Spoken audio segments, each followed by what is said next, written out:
ಎಲ್ಲರಿಗೂ ನಮಸ್ಕಾರ. ಎಸ್ ಭೈರಪ್ಪ ಅವರ ಪರ್ವ ಕಾದಂಬರಿಯನ್ನು ಮುಂದುವರಿಸೋಣ. ದ್ರೋಣರ ಗುಡಿಸಲಿಗೆ ಏಕಲವ್ಯ ಬಂದಿರ್ತಾನೆ.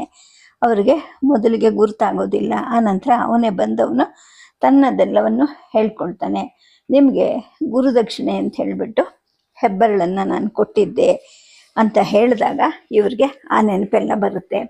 ಮತ್ತು ಈ ಯುದ್ಧಕ್ಕೆ ನೀನು ಯಾಕೆ ಬಂದೆ ಅಂತ ಕೇಳಿದ್ದಕ್ಕೆ, ಅರ್ಜುನನ ವಿರೋಧಿಸಕ್ಕೆ ಬಂದೆ, ಅವನಿಂದಾಗೇನೆ ನನ್ನ ಹೆಬ್ಬೆರಳು ಹೋಗಿದ್ದು ಅನ್ನೋ ಹಾಗೆ ಮಾತಾಡಿದಾಗ ದ್ರೋಣರು ಹೇಳ್ತಾರೆ, ನೋಡು, ನಿನ್ನ ಹೆಬ್ಬೆರಳನ್ನು ತೆಗೆಸೋಕ್ಕೆ ಕಾರಣ ಅರ್ಜುನ ಅಲ್ವೇ ಅಲ್ಲ, ಅದಕ್ಕೆ ಇನ್ನೊಂದು ಕಾರಣ ಇದೆ ಅಂತ ಹೇಳಕ್ಕೆ ಪ್ರಾರಂಭ ಮಾಡ್ತಾರೆ.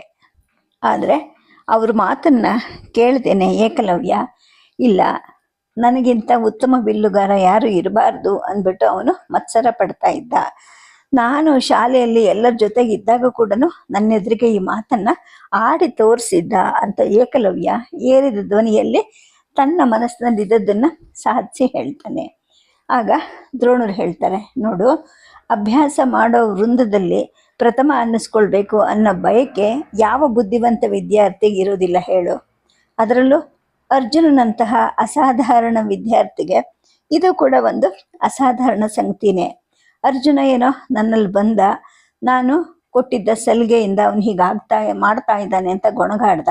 ಆದರೆ ಅವನಿಗೆ ಹೇಳ್ದ ಅಂತ ಹೇಳ್ಬಿಟ್ಟು ನಾನು ಬಂದು ನನ್ನ ಇನ್ನೊಬ್ಬ ಶಿಷ್ಯನ ಹೆಬ್ಬೆರಳನ್ನು ಕೇಳ್ತೀನ? ಹೀಗೆ ಕೇಳಿ ಅನ್ನೋ ತಿಳುವಳಿಕೆ ಅಥವಾ ವಯಸ್ಸಾದರೂ ಅರ್ಜುನನಿಗೆ ಇತ್ತ? ನಿನಗಾದ್ರ ಅರಿವಿಲ್ವಾ ಅಂತ ಕೇಳ್ತಾರೆ. ಆಗ ಏಕಲವ್ಯ ಹೇಳ್ತಾನೆ, ಗುರುಗಳೇ, ನಿಜವನ್ನ ಈಗಲಾದರೂ ಹೇಳಿಬಿಡಿ, ಯಾರ ಭಯ ನಿಮಗೆ? ನಾನಿದ್ದೀನಿ ನಿಮ್ಮ ಜೊತೆ ಅಂತ ಹೇಳಿದಾಗ ದ್ರೋಣರು ಹೇಳ್ತಾರೆ, ನೋಡು, ಯಾರ ಭಯನೂ ಇರಕೂಡ್ದು ಅನ್ನೋ ಸ್ಥಿತಿಯನ್ನು ನನ್ನ ಮನಸ್ಸೇ ಮುಟ್ತಾ ಇದೆ. ಹೇಳೇ ಬಿಡ್ತೀನಿ, ಕೇಳಿಸ್ಕೊ.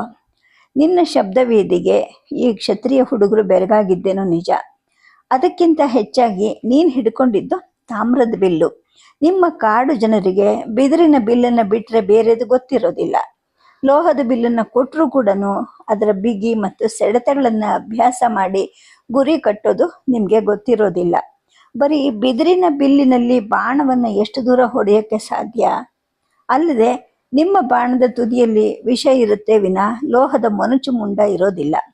ತೂಕವಿಲ್ಲದ ಬಾಣಗಳು ದೂರ, ವೇಗ, ರಭಸ ಇವುಗಳಲ್ಲೂ ಕಡಿಮೆ ಇರುತ್ತೆ. ನೀನು ಆವತ್ತಿನ ದಿವಸ ನಾಯಿಗೆ ಹೊಡೆದಿಯಲ್ಲ, ಆ ಬಾಣ ಲೋಹದ ತಲೆಯ ಬಾಣ. ಅದು ಕೂಡ ನಾನು ಸರಬರಾಜು ಮಾಡಿದ್ದದ್ದು. ಜೊತೆಗೆ ನೀನು ಹಿಡ್ಕೊಂಡಿದ್ದು ಕೂಡ ತಾಮ್ರದ ಬಿಲ್ಲು. ಈ ಸಂಗತಿ ಎಲ್ಲ ಈ ಹುಡುಗರಿಂದ ಭೀಷ್ಮರಿಗೆ ಗೊತ್ತಾಯಿತು. ಅದೇ ದಿನ ರಾತ್ರಿ ಅವರು ನನ್ನನ್ನು ಕರೆಸಿದ್ರು. ನೋಡಿ, ಇತ್ತೀಚೆಗೆ ರಾಜ್ಯದ ಗಡಿಗಳಲ್ಲಿ ಕಾಡು ಜನರ ಉಪದ್ರವ ಹೆಚ್ಚಾಗಿದೆ. ಆರ್ಯರ ಹಳ್ಳಿಗಳಿಗೆ ನುಗ್ಗಿ ದವಸ ಧಾನ್ಯವನ್ನು ಲೂಟಿ ಮಾಡ್ತಾರಂತೆ. ನಮ್ಮ ಹೆಂಗಸರನ್ನು ಕೂಡ ಅಪಹರಣ ಮಾಡ್ತಾರಂತೆ. ಅಂಥವರ ಪ್ರಮುಖನ ಮಗ ಅವನು. ನೀವು ಅವನಿಗೆ ಆರ್ಯರ ವಿದ್ಯೆಯ ಬಿಲ್ಲು ವಿದ್ಯೆಯನ್ನು ಹೇಳ್ಕೊಟ್ರೆ ರಾಜ್ಯಕ್ಕೆ ಅನ್ಯಾಯ ಮಾಡಿದಾಗ ಆಗೋದಿಲ್ವಾ ಅಂತ ಕೇಳಿದ್ರು. ಅಷ್ಟು ಮಾತ್ರ ಅಲ್ಲ, ಈಗ ಕಲಿಸಿರೋ ವಿದ್ಯೆಯನ್ನು ವಾಪಸ್ ತಗೋಬೇಕು ಅಂದ್ರೆ ನಿನ್ನ ಬಲಗೈನ ಹೆಬ್ಬೆರಳನ್ನು ಕತ್ತರಿಸ್ಬೇಕು ಅಂತ ಅಂದರು. ಅಷ್ಟರಲ್ಲಿ ನಿಮಗೂ ಮತ್ತು ಹಸ್ತಿನಾವತಿಯ ಅರಮನೆಗೂ ವ್ಯಾಪಾರ ವ್ಯವಹಾರ ಬೆಳೆದಿತ್ತಲ್ವಾ. ಹುಲ್ಲೆ ಮೊದಲಾದ ಪ್ರಾಣಿಗಳ ಚರ್ಮ ಹಿಡಿದು ಪಳಗಿಸಿರುವಂತಹ ಕಾಡಾನೆಗಳು, ಜೇನು ಮೊದಲಾದವುಗಳನ್ನು ನೀವು ಸರಬರಾಜು ಮಾಡ್ತಾ ಇದ್ರಿ. ಗೋಧಿಯನ್ನು ಇಲ್ಲಿಂದ ಪಡಿತಾ ಇದ್ರಿ. ಜೊತೆಗೆ ನೀವು ಅಷ್ಟೊತ್ತಿಗಾಗಲೇ ಗೋಧಿ ತಿನ್ನುವಂತಹ ರುಚಿಗೂ ಬಿದ್ದಿದ್ರಿ. ಹೀಗಿರ್ಬೇಕಾದ್ರೆ ರಾಜಪದದಲ್ಲಿ ನಿಂತು ಆಡಳಿತ ನಡೆಸ್ತಾ ಇರುವಂತಹ ಭೀಷ್ಮರು ನಿಮ್ಮ ಜನದ ಪ್ರಮುಖನ ಮಗನ ಹೆಬ್ಬೆರಳನ್ನು ಕತ್ತರಿಸಿ ಅಂದರೆ ಅದು ಅವಿವೇಕ ಆಗತ್ತೆ ಅಂತ ಆಲೋಚನೆ ಮಾಡಿ ತಮ್ಮ ಹೆಸರು ಎಲ್ಲೂ ಬರದೇ ಇರೋ ಹಾಗೆ ನಿನ್ನ ಹೆಬ್ಬೆರಳನ್ನು ತರಬೇಕು ಅಂತ ನನಗೆ ಆಜ್ಞಾಪಿಸಿದ್ರು. ಅರ್ಜುನನಿಗೆ ಕೊಟ್ಟಿದ್ದ ವರವನ್ನು ನಾನು ನಿನಗೆ ಕಾರಣವಾಗಿ ಹೇಳಿದೆ ಅಷ್ಟೇನೆ ಅಂತ ದ್ರೋಣರು ಹೇಳ್ತಾರೆ. ಏಕಲವ್ಯ ಏನು ಮಾತು ತೋಚಿದೆ ಸುಮ್ಮನೆ ಕೂತು ಬಿಡ್ತಾನೆ. ದ್ರೋಣರ ಮನಸ್ಸು ಏನಾದರೂ ಹೇಳೋ ಅಥವಾ ಕೇಳೋ ಸ್ಥಿತಿಯನ್ನು ಮೀರಿದ ಗೋಜಲ್ಲಿ ಸಿಕ್ಕಾಕೊಂಡಿರುತ್ತೆ. ಅದರ ಪೂರ್ಣ ಸ್ವರೂಪ ಮಾತ್ರ ತಿಳಿತಾ ಇರೋದಿಲ್ಲ. ಸ್ವಲ್ಪ ಹೊತ್ತು ಇಬ್ಬರು ಒಬ್ಬರೆದುರಿಗೊಬ್ಬರು ಕೂತ್ಕೊಂಡಿರ್ತಾರೆ. ಒಬ್ಬರನ್ನೊಬ್ಬರು ಅರಿಯದೇ ಇರುವಂತಹ ಬೇರೆ ಬೇರೆ ಮನಸ್ಸುಗಳಲ್ಲಿ ಮುಳುಗಿ ಕೂತಿರ್ತಾರೆ. ಅಷ್ಟರಲ್ಲಿ ಹವ್ಯಕ ಒಳಬಾಗ್ಲಲ್ಲಿ ಬಂದು ನಿಂತು ಕೇಳ್ತಾನೆ, ಕೃಪಾಚಾರ್ಯರಿಗೆ ಇನ್ನೂ ನಿದ್ದೆನೆ, ಕೂಗಿದ್ರೆ ಊಟ ಬೇಡ ಅಂತ ಗೊಣಗ್ತಾರೆ. ಮತ್ತೆ ಹಾಗೆ ಕಣ್ಮುಚ್ಕೊಂಡ್ರು. ತಡ ಮಾಡಿದ್ರೆ ಕಲಸಿರೋ ಅರಳು ಅತಿ ಮೆತ್ತನೆಯ ಹಿಟ್ಟಾಗತ್ತೆ, ರುಚಿ ಕೆಡುತ್ತೆ ಅಂತ ಅಂದ. ನಮ್ಮಿಬ್ಬರಿಗೂ ತಗೊಂಡು ಬಾ, ಇವನು ನನ್ನ ಶಿಷ್ಯ, ನಿಷಾದರ ರಾಜ ಅಂತ ಹೇಳ್ಬಿಟ್ಟು ದ್ರೋಣರು ಹೇಳ್ತಾರೆ. ಏಕಲವ್ಯ ಮತ್ತು ಭೀಷ್ಮರು ಇಬ್ಬರಿಗೂ ಕೂಡ ಹವ್ಯಕ ಕಲಸಿದ ಅರಳನ್ನು ತಂದು ಕೊಡ್ತಾನೆ. ಅವರು ಯಾತ್ರಿಕವಾಗಿ ತಿಂತಾರೆ. ದ್ರೋಣರು ಹಾಗೇನೆ ಏನು ತೋಚದೆ ಸುಮ್ಮನೆ ತಿನ್ನಕ್ಕೆ ಶುರು ಮಾಡ್ತಾರೆ. ಕೈ ತೊಳ್ಕೊಂಡು ಬರೋಷ್ಟರಲ್ಲಿ ಅಲ್ಲಿಗೆ ಅಶ್ವತ್ಥಾಮ ಬರ್ತಾನೆ. ಬಾಗಿಲು ತೆಗೆದಾಗ ಗಾಳಿಗೆ ಆರೋಗುವಷ್ಟು ಬಳಕಿ ಕುಣಿಯೋಕ್ಕೆ ಶುರುವಾದ ಹಣತೆ ಉರಿ ಅವನು ಬಾಗಿಲಿನ ತುಂಬ ನಿಂತ ತಕ್ಷಣ ಸರಿ ಹೋಗುತ್ತೆ. ಅವನಿಗೆ ಏಕಲವ್ಯನ ಗುರುತು ಹತ್ತೋದಿಲ್ಲ, ಏಕಲವ್ಯನು ಅವನನ್ನು ಗುರುತಿಸೋದಿಲ್ಲ.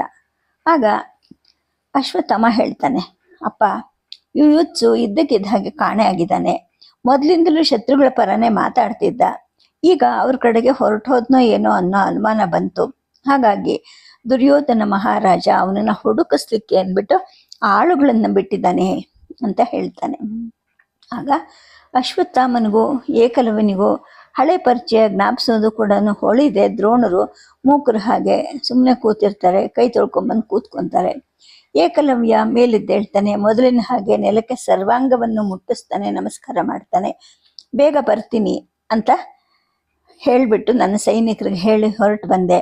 ಆದರೆ ನಿಮ್ಮ ಬಿಡಾರ ಹುಡುಕೋದ್ರಲ್ಲೇ ವೇಳೆ ಕಳೆದು ಹೋಯಿತು. ನಮ್ಮವರಲ್ಲಿ ಬಹುಮಂದಿಗೆ ನಿಮ್ಮ ಆರ್ಯ ಜನರ ಭಾಷೆ ಬರೋದಿಲ್ಲ. ಸಮೃದ್ಧ ಗಿಡ ಮರ ಹಸಿರುಗಳು ಇಲ್ಲದೆ ಇರೋ ಈ ವಾತಾವರಣದಲ್ಲಿ ಅವರು ದಿಕ್ಕುಗೆಟ್ಟು ಬಿಡ್ತಾರೆ. ನಾನಿದ್ರೇನೆ ವಾಸಿ. ನಾಳೆ ನಿಮ್ಮನ್ನು ನೋಡ್ತೀನಿ ಅಂತ ಹೇಳಿಬಿಟ್ಟು ಹೊರಟೋಗ್ತಾನೆ. ಹೋಗುವಾಗ ಬಾಗಿಲು ಹಾಕ್ಕೊಳ್ಬೇಕು ಅನ್ನೋ ಅಭಿಪ್ರಾಯವಿಲ್ಲದಿದ್ದರಿಂದ ಹಾಗೆ ಬಿಟ್ಟು ಹೊರಟೋಗ್ತಾನೆ. ಗಾಳಿ ಬೀಸುತ್ತೆ, ಹಣತೆ ಆರೋಗುತ್ತೆ. ದ್ರೋಣರು ಹವ್ಯಕನನ್ನು ಕರೀತಾರೆ.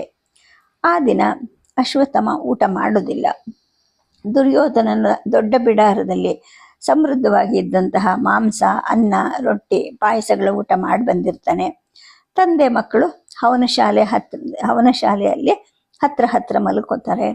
ದ್ರೋಣರ ತಲೆ ಹವನ ಕುಂಡದ ಹತ್ರ ಇದ್ರೂ ಕೂಡ ಹೊರಗಿನ ನಾತ ಇಷ್ಟೊತ್ತಿಗೆ ಇನ್ನೂ ಹೆಚ್ಚಾಗಿರುತ್ತೆ. ಜೊತೆಗೆ ಮಗನ ಮೈಬೆವರಿನ ವಾಸನೆನೂ ಅಲ್ಲಿ ತುಂಬಿ ಹೋಗಿರುತ್ತೆ. ಬಹುಶಃ ಇವನು ಈ ದಿನವೂ ಸ್ನಾನವೇ ಮಾಡಿಲ್ಲ ಅಂತ ಅಂದ್ಕೊಳ್ತಾರೆ.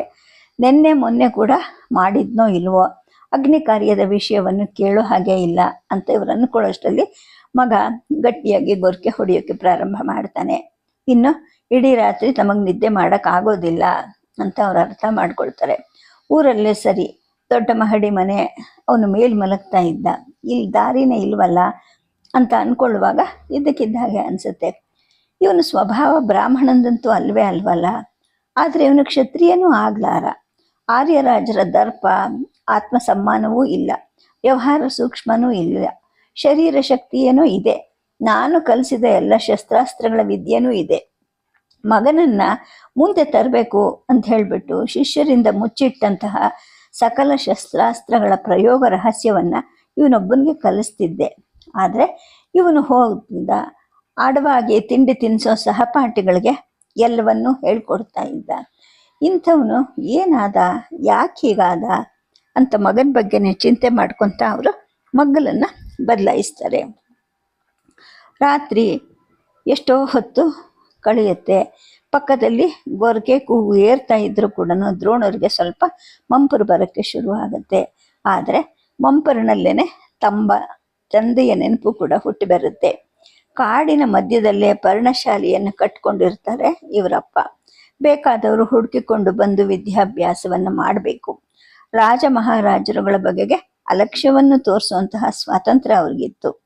ಅಂದರೆ ತನಗಿಷ್ಟ ಬಂದವರನ್ನ ಶಿಷ್ಯನನ್ನಾಗಿ ಸ್ವೀಕರಿಸಿ ಬೇಡವಾದವರನ್ನ ಆ ಕ್ಷಣದಲ್ಲಿ ಓಡಿಸ್ಬಿಡ್ತಿದ್ರು. ಇಂಥವನಿಗೆ ಕಲಿಸು, ಇಂಥವನಿಗೆ ಕಲಿಸ್ಬೇಡ ಅಂತ ಹೇಳೋ ಅಂತಹ ದಣಿ ಕೂಡ ಅಪ್ಪನಿಗೆ ಯಾರೂ ಇರಲಿಲ್ಲ. 4ನೇ ಸಲ ಅಥವಾ 5ನೇ ಸಲ ಅಂತ ಕಾಣುತ್ತೆ ಮತ್ತೆ ಅಪ್ಪ ಅವರಿಗೆ ಕನಸಲ್ಲಿ ಬಂದು ಕಾಡ್ದ. ಆನಂತರ ಇವ್ರಿಗೆ ಎಚ್ಚರಿಕೆ ಆಗುತ್ತೆ. ಮಗನ ಗೊರಕೆನೆ ಕೇಳಿಸ್ತಾ ಇರುತ್ತೆ. ಅದು ಮತ್ತೆ ಯಾಂತ್ರಿಕವಾಗಿ ಅರಿವಿನಿಂದ ದಡಕ್ಕೆ ಸರಿಯುತ್ತೆ.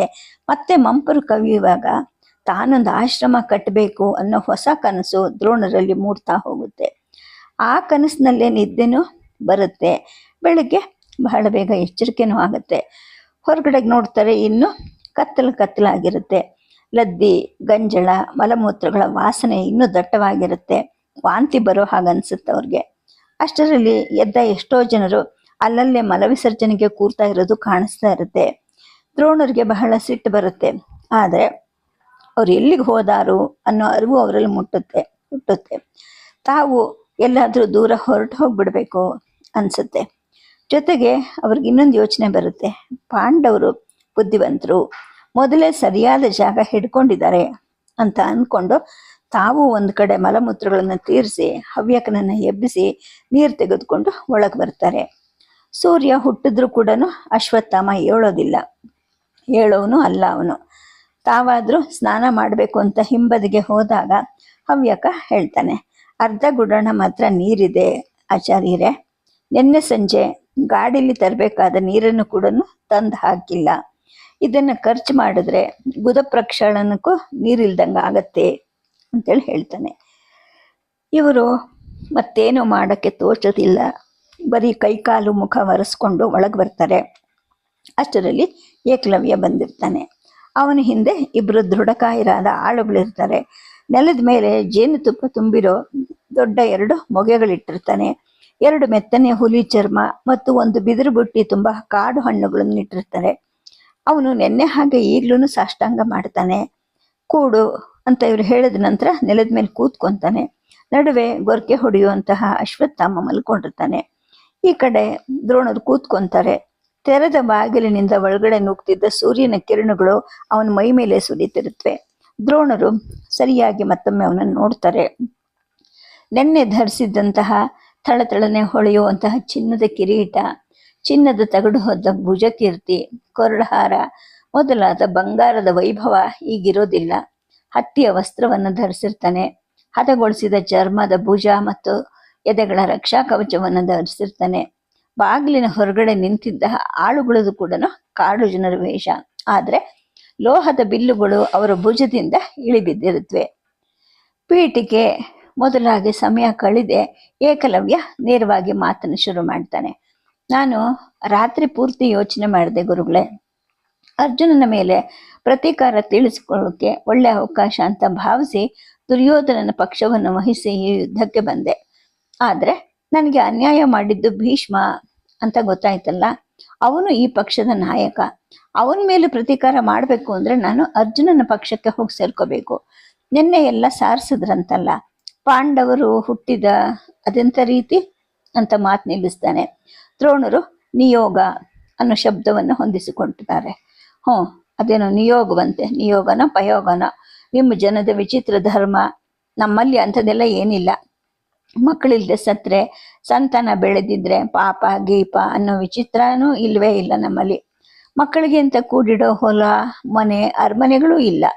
ಆದ್ದರಿಂದ ನಗಾರಿ ಬಾರಿಸಿದ ಪ್ರಕಾರ ದುರ್ಯೋಧನನದು ಧರ್ಮವೋ ಅರ್ಜುನನ ಪಕ್ಷದವರ ಧರ್ಮವೋ ಅನ್ನೋದೆಲ್ಲ ಬರೀ ಕಗ್ಗ. ರಾತ್ರಿ ಎಲ್ಲ ನಿದ್ದೆ ಇಲ್ಲ. ಇಷ್ಟೊಂದು ಜನಗಳು, ಅವರ ಹೇಲು ಉಚ್ಚೆಗಳು, ಬರೀ ಇಷ್ಟು ಮಂದಿಯ ಒಟ್ಟು ಬೆವರಿನ ವಾಸನೆನೇ ನಮಗೆ ಅಭ್ಯಾಸವೇ ಇಲ್ಲ. ಈ ರೀತಿ ಕಾದು ಕುಳಿತು ಯುದ್ಧ ಮಾಡೋದು ಕೂಡ ನಮ್ಮ ಜನಕ್ಕೆ ಹೇಳಿಸಿದ್ದು ಅಲ್ಲ. ಆದ್ರಿಂದ ನಾನು ನನ್ನ ಜನಗಳ ಜೊತೆಗೆ ವಾಪಸ್ ಹೊರಟೋಗ್ತೀನಿ ಅಂತ ಹೇಳ್ತಾನೆ. ದ್ರೋಣರು ಏನೋ ಮಂಕು ಬಡದವರಾಗೆ ಸುಮ್ಮನೆ ಕೂತ್ ಬಿಡ್ತಾರೆ. ಅವನು ಹೇಳಿದ ಮಾತಲ್ಲಿ ಹೊಸ ಅರ್ಥ ಕಾಣಿಸಕ್ಕೆ ಶುರು ಆಗತ್ತವ್ರಿಗೆ. ಜ್ಞಾಪಕ ಬಂದವನಂತೆ ಏಕಲವ್ಯ ಹೇಳ್ತಾನೆ, ನಮ್ಮದು ಪಾಂಚಾಲರಿಗೂ ಕುರುಗಳಿಗೂ ನಡುವೆ ಇರೋ ಕಾಡು. ನಾವು ಹಿಡಿದು ಪಳಗಿಸೋ ಆನೆಗಳನ್ನ ಅವರು ಕೇಳ್ತಾರೆ, ಇವರು ಕೇಳ್ತಾರೆ. ಅರ್ಜುನ ಪಾಂಚಾಲರ ಮನೆಯ ಮಗಳನ್ನು ಮದುವೆ ಆದ ಅಂತ ಕೇಳಿ ತಿಳಿದ ಮೇಲೆ ಅವರಿಗೆ ಆನೆ ವ್ಯಾಪಾರ ಮಾಡೋದನ್ನ ನಿಲ್ಲಿಸ್ಬಿಟ್ಟೆ. ಒಂದೊಂದು ಆನೆಗೆ ಇನ್ನು 2 ಗಾಡಿ ದವಸ, ಇನ್ನು 5 ನಿಷ್ಕಗಳನ್ನು ಹೆಚ್ಚು ಕೊಡ್ತೀನಿ ಅಂತ ಅವ್ರು ಹೇಳಿದ್ರು. ಆದರೂ ನಾನು ಕೊಡಲಿಲ್ಲ. ಕಡಿಮೆ ಬೆಲೆಗೆ ಹಸ್ತಿನಾವತಿಯವರಿಗೆ ಮಾರ್ತಾ ಇದ್ದೆ. ಈಗ ಅದೇ ತಪ್ಪಾಯಿತು ಅಂತ ತಿಳಿತಲ್ಲ. ಇನ್ನು ನಾನು ಯಾವ ಪಕ್ಷಕ್ಕೂ ಏನು ಮಾರೋದಿಲ್ಲ.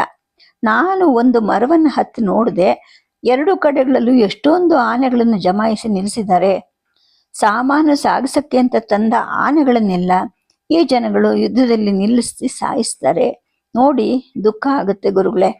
ಆನೆಗೆ ಪ್ರತಿಯಾಗಿ ಪಡೆದ ಚಿನ್ನದಿಂದ ನಾನು ಒವೆ ಮಾಡಿಸ್ಕೊಳ್ತಾ ಇದ್ದೆ. ನಿಮ್ಮ ಆರ್ಯ ಜನರ ಹಾಗೇನೆ ನಾನು ಕಿರೀಟ ಎಲ್ಲ ಹಾಕೋತಾ ಇದ್ದೆ. ರಾತ್ರಿ ಎಲ್ಲ ಯೋಚನೆ ಮಾಡಿದೆ. ಪಾಪ ನಮ್ಮ ಆನೆಗಳನ್ನು ಮಾರಿ ಬಂದಿದ್ದ ಹಣ ಮತ್ತು ಚಿನ್ನದಿಂದ ಕಿರೀಟ ಮಾಡ್ಕೊಳ್ಳೋದು ನನಗೆ ಯಾಕೋ ಇಷ್ಟ ಆಗಲಿಲ್ಲ. ಹಾಗಾಗಿ ಅವುಗಳನ್ನೆಲ್ಲ ತೆಗೆದೆಸೆದು ನಮ್ಮವರ ಉಡುಪನ್ನು ಧರಿಸಿದೆ ಅಂತ ಹೇಳ್ತಾನೆ. ಗುರುಗಳು ಇನ್ನು ಸುಮ್ಮನೆ ಕೂತಿರ್ತಾರೆ. ಮುಂದೆ ಹೇಳೋದೇನು ಇರಲಿಲ್ವೋ ಅಥವಾ ಅವ್ರಿಗೆ ತೋಚೋದಿಲ್ವೋ, ಅವನಂತೂ ಸುಮ್ಮನಾಗ್ತಾನೆ. ದ್ರೋಣರು ಎವೆ ಹಿಡಿದ ಹಾಗೆ ಅವನನ್ನೇ ನೋಡ್ತಾ ಇರ್ತಾರೆ. ಅವನು ಮೇಲೆದ್ದೇಳ್ತಾನೆ. ಅಶ್ವತ್ಥಾಮನನ್ನು ದಾಟಿ ಅವ್ರ ಕಡೆಗೆ ಬಂದು ಮತ್ತೆ ಸಾಷ್ಟಾಂಗ ಮಾಡಿ ಹಿಂತಿರುಗಿ ಹೊರಟೋಗ್ತಾನೆ. ಬಾಗಿಲ ಹತ್ರ ನಿಂತಿದ್ದ ಅವನ ಇಬ್ಬರು ಅನುಚರರು ಕೂಡ ಅವನನ್ನು ಅನುಸರಿಸ್ತಾರೆ. ದ್ರೋಣರು ಕೂತಲ್ಲೇ ಕೂತಿರ್ತಾರೆ. ಅಷ್ಟೊತ್ತಿಗೆ ಅಶ್ವತ್ಥಾಮನ ಗೊರಕೆ ಸ್ವಲ್ಪ ಕಡಿಮೆ ಆಗಿರುತ್ತೆ. ಆದರೆ ನಿದ್ದೆಯ ಏರಿಳಿತಗಳು ಎದೆಯಿಂದ ಹೊಕ್ಕಳಿನ ತನಕ ಕಾಣಿಸ್ತಾ ಇರುತ್ತವೆ. ಮಗನ ಮೇಲೆ ಸಿಟ್ಟು ಬರುತ್ತೆ. ಇವನು ಬ್ರಾಹ್ಮಣನೇ ಅಲ್ಲ ಅನಿಸುತ್ತೆ, ಶಪಿಸ್ಬೇಕು ಅನಿಸುತ್ತೆ. ಆದರೆ ಮಗನನ್ನು ಶಪಿಸುವಂತಹ ಶಕ್ತಿ ತನಗಿಲ್ಲ ಅನ್ನೋ ಅರಿವು ಅವರಲ್ಲಿ ಮೂಡುತ್ತೆ. ಅಷ್ಟರಲ್ಲಿ ಹವ್ಯಕ ಒಳಗಿನಿಂದ ಬರ್ತಾನೆ. ಹವನಕ್ಕೆ ತಂದಿಡ್ಲಾ ಅಂತ ಕೇಳಿದಾಗ ಅವರು ಏನು ಹೇಳೋದಿಲ್ಲ. ಅವನು ತನ್ನ ಪಾಡಿಗೆ ಒಂದು ಪುಟ್ಟ ಕಂಠೆ ಸಮಿತ್ತು ಮತ್ತು ಒಂದು ಪಾತ್ರೆಯಲ್ಲಿ ಘೃತವನ್ನು ತಂದಿಡ್ತಾನೆ. ಊರಿಂದ ಬರುವಾಗ ತಾನು ಹುಲಿಯ ಚರ್ಮವನ್ನು ತರೋದು ಮರ್ತಿದ್ದು ನೆನಪಾಗಿ ಇಲ್ಲಿಗೆ ಹೊಸದಾಗಿ ಬಂದಿದ್ದ 2 ಚರ್ಮಗಳನ್ನು ಗೋಡೆ ಹತ್ರ ಹಾಸ್ತಾನೆ. ಜೇನು ಮತ್ತು ಹಣ್ಣುಗಳನ್ನು ತೆಗೆದು ಒಳಗಡೆಗೆ ಇಡ್ತಾನೆ. ದ್ರೋಣರು ದರ್ಪೆಯ ಚಾಪೆ ಮೇಲೆ ಕೂತ್ಕೊಂಡು ಸಮಿತನ್ನು ಕವರಿಸಿ ಬೀಸಣಿಗೆ ಹಾಕೋಕ್ಕೆ ಪ್ರಾರಂಭ ಮಾಡ್ತಾರೆ. ಸ್ವಲ್ಪ ಹೊತ್ತಿಗೆ ಅದು ಹೊತ್ಕೊಳ್ಳುತ್ತೆ. ಮಂತ್ರ ಹೇಳ್ಕೊಂಡು ಮೊದಲ ಸುರುವ ತುಪ್ಪ ಹಾಕಿದಾಗ ಕನುಗು ಹುಟ್ಕೊಳ್ಳುತ್ತೆ. ಆದರೆ ಇದ್ದಕ್ಕಿದ್ದ ಹಾಗೆ ಹೊರಗಡೆಯಿಂದ ಮೆದುಗಾಳಿ ಬೀಸುತ್ತೆ. ಮತ್ತೆ ಗಬ್ಬುನಾಥ ಮೂಗು ಮುಚ್ಚಿಕೊಂಡು ಬಾಯಿಂದ ಉಸಿರಾಡಿದ್ರು ತಡೆದುಕೊಳ್ಳೋಕೆ ಆಗದೆ ಇರೋಷ್ಟು ವಾಸನೆ ಅಂದ್ಕೊಳ್ತಾರೆ. ಮಂತ್ರಕ್ರಿಯೆ ಇಲ್ದಿದ್ರು ಕೂಡ ಒಟ್ಟಿಗೆ 4-5 ಸುರುವ ತುಪ್ಪವನ್ನು ಸುರಿತಾರೆ. ಮುಖವನ್ನು ಬೆಂಕಿ ಹತ್ತಿರಕ್ಕೆ ತಂದುಕೊಳ್ತಾರೆ. ಬುಗ್ಗಂತ ಎದ್ದ ಉರಿ ಹಿತವಾದ ಬಿಸಿಯಲ್ಲಿ ಮಂತ್ರ ತನ್ನ ಪಾಡಿಗೆ ತಾನು ನಾಲ್ಗೆಯಿಂದ ಹೊರಗಡೆಗೆ ಬರ್ತಾ ಇರುತ್ತೆ. ಇವರ ಮನಸ್ಸಿಗೆ ನೆಮ್ಮದಿ ಬರುತ್ತೆ. ಒಳ್ಳೆ ಕೆಲಸ ಮಾಡದ ಏಕಲವ್ಯ ಅನಿಸುತ್ತೆ. ಪ್ರಜ್ಞಾಪೂರ್ವಕವಾಗಿ ಮಂತ್ರವನ್ನು ಹೇಳಿಕೊಂಡು ನಿಧಾನವಾಗಿ ಅಗ್ನಿ ಕಾರ್ಯ ಮುಂದುವರಿಸುವಾಗ ಅವರ ಮನಸ್ಸಿನಲ್ಲೂ ಕೂಡ ಒಂದು ನಿರ್ಧಾರ ರೂಪ ತಾಳಕ್ಕೆ ಶುರುವಾಗುತ್ತೆ. ಪಾಂಡವರದು ಅನ್ಯಾಯ ಅಲ್ಲ ಅನ್ನೋದು ನನ್ನ ಶ್ರದ್ಧೆ. ಅನ್ನದ ಋಣಕ್ಕೋಸ್ಕರ ದುರ್ಯೋಧನನ ಕಡೆಗೆ ನಿಂತಿದ್ದೆ. ನನ್ನ ಉತ್ತರ ಪಾಂಚಾಲವನ್ನು ನುಂಗಿ ಹಾಕಿರೋ ಅವ್ರ ಮೇಲೇನೆ ನನ್ನ ಋಣ ಹೆಚ್ಚಾಗಿ ಬಿದ್ದಿದೆ ಅಂತ ಅಂದ್ಕೊಳ್ಳೋಷ್ಟರಲ್ಲಿ ನಿರ್ಧಾರಕ್ಕೆ ಒಂದು ಸ್ಪಷ್ಟ ರೂಪ ಬರುತ್ತೆ. ಮನಸ್ಸಿಗೆ ಏನೋ ಒಂದು ರೀತಿಯ ಹಗುರ ಅನಿಸುತ್ತೆ. ಉಳಿದ ಮಂತ್ರಗಳನ್ನು ನಿಧಾನವಾಗಿ ಮಗ್ನತೆಯಿಂದ ಹೇಳ್ಕೊಳ್ತಾ ಹವನವನ್ನು ಮುಗಿಸ್ತಾರೆ. ಎದ್ದು ಪ್ರದಕ್ಷಿಣೆ ಮಾಡೋ ಅಷ್ಟರಲ್ಲಿ ಅಶ್ವತ್ಥಾಮ ಕಣ್ಬಿಟ್ಟಿರೋದು ಕಾಣಿಸುತ್ತೆ. ಉಳಿದ ತುಪ್ಪ ಎಲ್ಲವನ್ನು ಹವನಕ್ಕೆ ಬಗ್ಸೋದ್ರಿಂದ ಎದ್ದ ಜ್ವಾಲೆ ಅವರಿಗೆ ಒಂದು ರೀತಿಯ ಲವಲವಿಕೆಯನ್ನು ಕೊಡುತ್ತೆ. ಮಗು ಎದ್ದು ಕೂತ್ಕೋ, ಒಂದು ಮಾತು ಹೇಳ್ತೀನಿ ಅಂತ ದ್ರೋಣರು ಹೇಳ್ತಾರೆ. ಅವನು ಎದ್ದು ಕೂತ್ಕೋತಾನೆ. ನೋಡು ಮಗು, ಪಾಂಡವರು ಹುಟ್ಟಿದ ರೀತಿಯ ನ್ಯಾಯಸಮ್ಮತ ಆದದ್ದು ಅಂತ ಹೇಳಿಬಿಟ್ಟು ಆರ್ಯ ಧರ್ಮ ಹೇಳುತ್ತೆ. ಆದರೆ ನಾವು ಈಗ ನ್ಯಾಯಕ್ಕೆ ವಿರೋಧದ ಪಕ್ಷದಲ್ಲಿ ನಿಂತಿದ್ದೀವಿ. ನಾವು ಈಗ ಅವ್ರ ಕಡೆನೂ ಹೋಗೋದು ಬೇಡ, ಇಲ್ಲಿರೋದು ಬೇಡ, ಎಲ್ಲಾದರೂ ದೂರ ಹೋಗ್ಬಿಡೋಣ, ಒಂದು ಆಶ್ರಮವನ್ನು ಕಟ್ಕೊಂಡಿರೋಣ, ಏನಂತೀಯ ಅಂತ ಕೇಳ್ತಾರೆ. ದುರ್ಯೋಧನನ್ನ ನಾನು ಬಿಡೋದಿಲ್ಲ ಅಂದ್ಬಿಟ್ಟು ಅಶ್ವತ್ಥಾಮ ದೊಡ್ಡದಾಗಿ ಆಕಳಿಸ್ತಾನೆ. ಏನು ಅವನಿಗೂ ನಿನಗೂ ಬಂದಿರೋ ನಂಟು? ನಿನಗೇನು ಉಪಕಾರ ಮಾಡಿದನವನು? ನೀನು ಶುದ್ಧ ಬ್ರಾಹ್ಮಣಿಕೆಯನ್ನು ಸಾಧಿಸ್ಕೊಡ್ಲಿಲ್ಲ ಅಂತ ಹೇಳಿಬಿಟ್ಟು ಋಷಿ ಮನುಗಳು ಯಾರೂ ನಿನಗೆ ಹೆಣ್ಣು ಕೊಡಲಿಲ್ಲ. ಕ್ಷತ್ರಿಯರ ಮನೆಯಲ್ಲಿ ನಾಚಿಕೆ ಇಲ್ಲದೆ ಕೂಳು ತಿಂದುಕೊಂಡು ತಿರುಗುವ ಅಸಡ್ಡಾಳ ಅಂದ್ಬಿಟ್ಟು ನಿನಗೆ ಕ್ಷತ್ರಿಯ ಕನ್ಯೆನೂ ಸಿಕ್ಕಲಿಲ್ಲ. ಆ ದುರ್ಯೋಧನ ನಿನಗೆ ಒಂದು ಮದುವೆನಾದರೂ ಮಾಡಿಸಿದ್ನ ಅಂದರೆ ಅದು ಇಲ್ಲ. ನಿನಗೆ 55 ಆಯಿತು, ಅಲ್ಲಿಗೆ ಭಾರದ್ವಾಜ ವಂಶ ನಿನ್ನಲ್ಲಿಗೆ ಕೊನೆ ಆಗುತ್ತೆ. ಇಷ್ಟು ಹೇಳಿಬಿಟ್ಟು ಮಾತು ಮುಗಿಸೋಷ್ಟರಲ್ಲಿ ಅವರ ಧ್ವನಿ ಸಿಟ್ಟಿನಿಂದ ಗುಡಿಸ್ಲನ್ನು ಭೇದಿಸಿ ಆಚೆ ಹೋಗಿರುತ್ತೆ. ಅಶ್ವತ್ಥಾಮನಿಗೆ ಮತ್ತೊಮ್ಮೆ ಆಕಳಿಕೆ ಬರುತ್ತೆ. ಅಗಲವಾಗಿ ತೆರೆದಿದ್ದ ಬಾಯನ್ನು ಸಮಸ್ಥಿತಿಗೆ ತಂದುಕೊಂಡು ಹೇಳ್ತಾನೆ, ಅಪ್ಪ, ನಿನಗೆಲ್ಲೋ ಬುದ್ಧಿ ಕೆಟ್ಟಿದೆ ಅಂತ ಕಾಣುತ್ತೆ. ನಮ್ಮಪ್ಪನನ್ನು ಮಂಚದ ಕಾಲಿಗೆ ಕಟ್ಟಿಸಿ ಒದದ ಆ ದ್ರೋಣನನ್ನು ಕೊಲ್ದಿದ್ರೆ ನಾನು ಪಾಂಚಾಲನೇ ಅಲ್ಲ ಅಂದ್ಬಿಟ್ಟು ಆ ಪಾಂಡವರ ಭಾವಮೈದನ ದುಷ್ಟದುಮ್ಯ ಬೊಬ್ಬೆ ಹಾಕ್ತಾ ಇದ್ದಾನಂತೆ. ನೀನು ಈಗ ಯುದ್ಧ ಬೇಡ ಅಂತ ಆಶ್ರಮ ಕಟ್ಲಿಕ್ಕೆ ಹೊರಟ್ರೆ ಬಿಲ್ಲುಗುರು ಅನ್ನಿಸ್ಕೊಂಡ ಆ ದ್ರೋಣಾಚಾರ್ಯ ಪುಕ್ಕಲ ಅಂತ ಅವರೆಲ್ಲ ಅನ್ನಲ್ವಾ? ದೇಶ ದೇಶದ ಜನಗಳೆಲ್ಲವೂ ಹಾಗೆ ಅಂತಾರೆ. ಆ ದೃಷ್ಟದ್ಯುಮ್ನ ರಕ್ತವನ್ನು ನಾನು ಇಳಿಸೋದು ಬೇಡವೇ ಅಪ್ಪ ಅಂತ ಹೇಳ್ತಾನೆ. ದ್ರೋಣರಿಗೆ ಏನು ಉತ್ತರ ಹೇಳೋಕ್ಕೂ ತೋಚೋದಿಲ್ಲ. ಸ್ವಲ್ಪ ಹೊತ್ತು ಹಾಗೆ ಸಮಯ ಕಳೆಯುತ್ತೆ. ಸರಿ, ಎದ್ದು ಮುಖ ತೊಳ್ಕೊ, ಒಳ್ಳೆ ಜೇನುತುಪ್ಪ ಹಣ್ಣುಗಳು ಬಂದಿದೆ ಅಂದ್ಬಿಟ್ಟು ಅವನ ದಪ್ಪ ಭುಜವನ್ನು ಅವರು ತಟ್ಟುತ್ತಾರೆ, ಅವನನ್ನು ಎಬ್ಬಿಸ್ತಾರೆ. ಇನ್ನು ಇಲ್ಲಿಂದ ಮುಂದೆ ಕತೆ ಭೀಷ್ಮರ ಕಡೆಗೆ ಹೊರಡುತ್ತೆ. ಭೀಷ್ಮರು ಕೃಷ್ಣದ್ವೈಪಾಯನರ ಆಶ್ರಮದ ಕಡೆಗೆ ಹೊರಟಿರ್ತಾರೆ.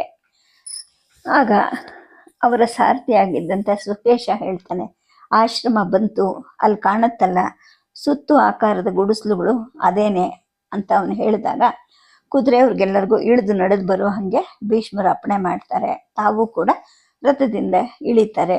ಕುಲುಕುವಂತಹ ರಥದಲ್ಲಿ ಮಲಗಿದ್ದ ಅವರ ಮೈ, ಮಗ್ಗಲು, ಬೆನ್ನುಗಳಿಗೆ ನೋವಾಗಿರುತ್ತೆ. ಆದರೆ ಕಾಲು ಆಡಿಸ್ಕೊಂಡು ನಡ್ಕೊಂಡು ಹೋಗ್ಬೇಕಾದ್ರೆ ಹಾಯ್ ಅನ್ಸುತ್ತೆ. ಸುಕೇಶ ಕೈ ಹಿಡ್ಕೊಂಡು ಪಂಜಿನ ಬೆಳಕಲ್ಲಿ ಹೆಜ್ಜೆ ಹಾಕಿಸ್ತಾ ಇರ್ತಾನೆ. ಪಂಜಿನವರನ್ನ ಹಿಂದಕ್ಕೆ ಕಳಿಸು, ಅದರ ವಾಸನೆ ಬೇಡ ಅಂತ ಹೇಳ್ಬಿಟ್ಟು ಅವರು ನಿಧಾನವಾಗಿ ಉಸಿರನ್ನ ಎಳ್ಕೊಳ್ತಾರೆ. ಎಂದೆಂದು ನಂದದ ಅಗ್ನಿ ಹಸುವಿನ ತುಪ್ಪವನ್ನು ಸಮೃದ್ಧವಾಗಿ ಅರ್ಪಿಸಿ ಹೋಮ ಮಾಡಿರೋ ಕನಗು ವಾಸನೆ ಯಾವ ಆಶ್ರಮದಲ್ಲಾದ್ರೂ 1000 ಹೆಜ್ಜೆ ದೂರದಿಂದಲೇ ಆವರಿಸಿರುತ್ತೆ. ಅದನ್ನು ಮೂಗಿನಿಂದ ಹಿಡ್ಕೊಳ್ಳೋದೇನೆ ಒಂದು ರೀತಿಯ ಹಿತ ಅನ್ನೋ ಒಂದು ನೆನಪು ಅವರಿಗೆ ಬರುತ್ತೆ. ಜೊತೆಗೆ ತಾವು ಅಧ್ಯಯನ ಮಾಡಿದ್ದ ಅಗ್ನಿ ಸೂಕ್ತಗಳು ಕೂಡ ಮತ್ತೆ ನೆನಪಿಗೆ ಬರೋಕ್ಕೆ ಶುರುವಾಗುತ್ತವೆ. ಇನ್ನು ಎಷ್ಟು ದೂರ ಇದೆ ಅಂತ ಮತ್ತೆ ಕೇಳಿದಾಗ 100 ಹೆಜ್ಜೆನೂ ಇಲ್ಲ, ಅಲ್ಲೇ ಎದುರಿಗೆ ಅಂತ ಹೇಳ್ಬಿಟ್ಟು ಸಾರಥಿಯೇನೋ ಹೇಳ್ತಾನೆ. ಆದರೆ ಅವನ ಮಾತಲ್ಲಿ ಇವ್ರಿಗೆ ನಂಬಿಕೆ ಹುಟ್ಟೋದಿಲ್ಲ. ನಡಿಗೆಯನ್ನು ನಿಲ್ಲಿಸ್ತಾರೆ, ದೀರ್ಘವಾಗಿ ಉಸಿರೆಳ್ಕೊಳ್ತಾರೆ, ಆದರೆ ವಿಶ್ವಾಸ ಬರೋದಿಲ್ಲ. ಆದರೆ ಏನೋ ಒಂದು ಬೇರೆ ಥರದ ವಾಸನೆ ಬರೋದು ಅವ್ರಿಗೆ ತಕ್ಷಣ ಗೊತ್ತಾಗುತ್ತೆ. ಇದು ಏನು ಅಂತ ತಕ್ಷಣ ಗುರುತು ಹಿಡಿಯೋಕ್ಕೆ ಆಗದೇ ಇರುವಂತಹ ವಾಸನೆ ಬರ್ತಾ ಇರುತ್ತೆ. ನಿರೀಕ್ಷಿತ ಸ್ಥಾನದಲ್ಲಿ ತಕ್ಷಣ ಗುರುತು ಸಿಕ್ಕುವಂತಹ ವಸ್ತು ಅನಿರೀಕ್ಷಿತ ಸನ್ನಿವೇಶದಲ್ಲಿ ಎಂಥದ್ದು ಅಂತ ಮತ್ತೆ ಮೂಗನ್ನು ಎಳ್ಕೊಂಡಾಗ ಹೆಣ ಸುಡೋದು ಅಥವಾ ಸುಟ್ಟಿರೋ ಹೆಣದ್ದು ವಾಸನೆ ಅಲ್ವಾ ಅಂದ್ಕೊಳ್ತಾರೆ. ಸುಕೇಶ, ಮನುಷ್ಯನ ಮೂಳೆ ಮಜ್ಜೆಗಳು ಬೆಂಕಿಯಲ್ಲಿ ಬೇಯುವಂತಹ ವಾಸನೆ ಅಲ್ವೇ ಇದು ಅಂತ ಕೇಳ್ತಾರೆ. ಅಷ್ಟು ಹೊತ್ತಿಗೆ ಗಾಳಿ ಎದುರುಗಡೆಯಿಂದ ಬೀಸುತ್ತೆ. ಹೌದು ಅಜ್ಜ, ಆಶ್ರಮದಲ್ಲಿ ಯಾರೋ ಸತ್ತಿರಬಹುದು, ಅಗ್ನಿ ಸಂಸ್ಕಾರದ ನಾತ ಇದು ಅಂತ ಸುಕೇಶ ಹೇಳ್ತಾನೆ. ಯಾರಿರಬಹುದು ಅಂತ ಭೀಷ್ಮನ ಮನಸ್ಸು ಯೋಚನೆ ಮಾಡುತ್ತೆ. ಮರುಕ್ಷಣವೇ ಕೃಷ್ಣ ದ್ವೈಪಾಯನನೇ ಸತ್ತು ಹೋಗಿದ್ದಾನ ಅಂತ ಅನ್ಕೊತಾರೆ. ದೇವ್ರೆ, ಅದು ಸುಳ್ಳಾಗಲಿ ಅಂತ ಅಂತರಂಗ ತಕ್ಷಣ ಪ್ರಾರ್ಥಿಸುತ್ತೆ. ನನಗಿಂತ ಅವನು ಚಿಕ್ಕವನು, ಅವನಿಗೆ 108 ಅಥವಾ 110 ವರ್ಷ. ಒಣಗಿದ ಕಾಷ್ಟ ಯಾವ ಕ್ಷಣದಲ್ಲಾದರೂ ಲಟಕ್ ಅನ್ನಬಹುದು ಅನ್ನೋ ಅನುಮಾನ ಕೂಡ ಅವರಲ್ಲಿ ಹುಟ್ಟುತ್ತಾ ಹೋಗುತ್ತೆ. ಹೆಜ್ಜೆ ಆಶ್ರಮಕ್ಕೆ ಹತ್ತಿರ ಆಗ್ತಾ ಆಗ್ತಾ ಹೆಣ ಸುಟ್ಟ ವಾಸನೆ ದಟ್ಟವಾಗಿ ತುಂಬಿಕೊಂಡಿದ್ದು ಮೂಗಿಗೂ ಮನಸ್ಸಿಗೂ ಸ್ಪಷ್ಟವಾಗಿ ಗೊತ್ತಾಗುತ್ತೆ. ಆಗ ಬೆಳದಿಂಗಳು ದುರ್ಬಲವಾಗಿ ಹರಡಿರುತ್ತೆ. ಆಶ್ರಮದ ಗುಡಿಸಲುಗಳನ್ನು ಕಾಣಿಸೋದಕ್ಕಿಂತ ಸನ್ನಿವೇಶದ ದಟ್ಟತೆಯನ್ನು ಅದು ಮೂಡಿಸ್ತಿದೆ ಅಂತ ಇವ್ರಿಗನ್ಸುತ್ತೆ. ಹಕ್ಕಿ ಪಕ್ಷಿಗಳ ಕಿಲಕಿಲ ಇರೋದಿಲ್ಲ, ಗೋವುಗಳ ಹೂಂಕಾರನೂ ಇರೋದಿಲ್ಲ. ಮನುಷ್ಯ ದೇಹದ ಮೂಳೆ ಮಜ್ಜೆಗಳು ಬೇಯುವಂತಹ ನಾತದಲ್ಲಿ ವೇದಘೋಷ ಅಂತೂ ನಿಷಿದ್ವೇ ಸರಿ. ಈ ಸಾವಿನ ವಾತಾವರಣದಲ್ಲಿ ಗೂಬೆ ಸದ್ದೊಂದೇ ಸಹಜ ಅಂತ ಇವರು ಅಂದ್ಕೊಳ್ತಾರೆ. ಆದರೆ ಅದು ಕೂಡ ಅಲ್ಲಿ ಇರೋದಿಲ್ಲ. ಆದರೆ ಇವರೆಲ್ಲ ಹೋದಾಗ ಅಲ್ಲಿಗೆ ಜನಗಳು ಬರ್ತಾರೆ. 60, 70, 80 ವಯಸ್ಸಿನ ವೇದ ಪಾರಂಗತರು ಇರ್ತಾರೆ. ಜೊತೆಗೆ 30, 40 ಬ್ರಹ್ಮಚಾರಿಗಳು ಕೂಡ ಇರ್ತಾರೆ. ಕಪ್ಪು ಬಿಳುಪು ಗಡ್ಡ ಮೀಸೆ ಜಟಾಜೂಟದವರು ಕೂಡ ಇರ್ತಾರೆ. ಚಳಿಯಲ್ಲೂ ಕೂಡ ಎದೆ ತೆರೆದ ಹಾಗೆ ಕಂಬಳಿ ಹೊದ್ದಿದ್ದಂತಹ ಮುದುಕರು ಇರ್ತಾರೆ. 1, 2, 3 ಸೂಡಿಗಳು ಉರಿಯುತ್ತಾ ಬರ್ತಾ ಇರುತ್ತವೆ. ಇವ್ರ ಗುರುತು ಅವ್ರಿಗೂ ಹತ್ತತ್ತೆ. ಒಂದು ಸೂಡಿ ಓಡ್ ಹೋಗುತ್ತೆ. ಹಿಂತಿರುಗುವಾಗ ಅವ್ರ ಜೊತೆಗೆ ಕೃಷ್ಣ ದ್ವೈಪಾಯನರ ಹೆಜ್ಜೆನು ಕಾಣುತ್ತೆ. ಬಿಳಿ ಕೂದಲಿನ ಕರಿ ಎದೆ, ಶವದಂತೆ ಶಾಂತವಾದ ಮುಖ. ಕೃಷ್ಣ, ಆಶ್ರಮದಲ್ಲಿ ಯಾರ್ದೋ ಸಾವು ಸಂಭವಿಸಿರೋ ಹಾಗಿದೆ. ನಾನು ಬಂಧಗಳಿಗೆ ಸರಿಯಾದದ್ದಲ್ಲ ಅನ್ಸುತ್ತೆ. ಯಾರು ಸತ್ತವರು ಅಂತ ಭೀಷ್ಮರು ಕೇಳ್ತಾರೆ. ನಾನು ಅಂತ ಕೃಷ್ಣ ಹೇಳ್ತಾರೆ. ಸತ್ತ ಶವನೇ ಉತ್ತರ ಹೇಳ್ತಾ ಇದೆ ಅನ್ನೋ ಹಾಗೆ ಅವ್ರ ಧ್ವನಿ ಇರುತ್ತೆ. ಮುಖ ಕಣ್ಣುಗಳು ಕೂಡ ಹಾಗೆ ಇರುತ್ತೆ. ಭೀಷ್ಮರು ಅವರ ಮುಖವನ್ನು ಸ್ಫುಟವಾಗಿ ನೋಡ್ತಾರೆ. ಇಬ್ಬರ ನಡುವೆ ಉರಿತಿದ್ದಂತಹ ಸೂಡಿಯ ಏರಿಳಿತದ ಹಳದಿ ಬೆಳಕು ಅಲ್ಲಿ ತುಂಬಿರುತ್ತೆ. ಹಿಪ್ಪೆ ಎಣ್ಣೆಯ ವಾಸನೆನೂ ಅಲ್ಲಿರುತ್ತೆ. ಸುತ್ತ ಪ್ರೇತಗಳ ಹಾಗೆ ನಿಂತಿದ್ದವರ ನೆರಳುಗಳು ಮೌನ ಚಾಂಚಲ್ಯವನ್ನು ಹರಡಿರುತ್ತೆ. ನಿನಗೆ ಹೇಗೆ ಸುದ್ದಿ ಗೊತ್ತಾಯಿತು ಅಂತ ದ್ವೈಪಾಯನರು ಪ್ರಶ್ನೆ ಮಾಡ್ತಾರೆ. ಇವ್ರಿಗೆ ಅದರ ಅರ್ಥ ಗೊತ್ತಾಗೋದೇ ಇಲ್ಲ. ಅಲ್ಲ, ಹೊರಡೋನು ಹೊರಟಿದ್ಯಾ, ಬೇಗ ಹೊರಟು ಮಧ್ಯಾಹ್ನನೇ ಬಂದಿದ್ರೆ ಕೊನೆ ನಿಮಿಷದ ಮುಖ ಸಿಕ್ತಿತ್ತಲ್ವಾ? ಹೊತ್ತು ಮುಳುಗೋಕ್ಕೆ ಮೊದಲೇ ಬಂದಿದ್ರೆ ಶವದ ಮುಖವನ್ನಾದರೂ ನೀನು ನೋಡಬಹುದಾಗಿತ್ತು ಅಂತ ಕೃಷ್ಣರು ಹೇಳ್ತಾರೆ. ಭೀಷ್ಮರ ಮನಸ್ಸಿನ ನಿಗೂಢತೆ ಮತ್ತೆ ಆಳವಾಗತ್ತೆ. ನೋಡೇನಾಗಬೇಕು ಬಿಡು ಅಂತ ತಮಗೆ ತಾವೇ ಮತ್ತೆ ದ್ವೈಪಾಯನರು ಹೇಳ್ಕೊಳ್ತಾರೆ. ಇದು ನನ್ನ ಮಾತಲ್ಲ, ಅವಂದೇ ಅಂತ ಹೇಳಿಬಿಟ್ಟು ಮತ್ತೆ ಮೌನಕ್ಕೆ ಶರಣಾಗ್ತಾರೆ ಕೃಷ್ಣ ದ್ವೈಪಾಯನರು. ಮತ್ತೆ ಮಾತಾಡೋದೇ ಇಲ್ಲ. ಗಾಳಿ ನಿಂತದ್ರಿಂದ ಸೂಡಿಯ ಉರಿಯ ಓಡಾಟ ಕಡಿಮೆ ಆಗತ್ತೆ. ಆದರೆ ನೆರಳುಗಳು ಕೂಡ ಪೂರ್ತಿ ನಿಶ್ಚಲ ಏನೂ ಆಗೋದಿಲ್ಲ.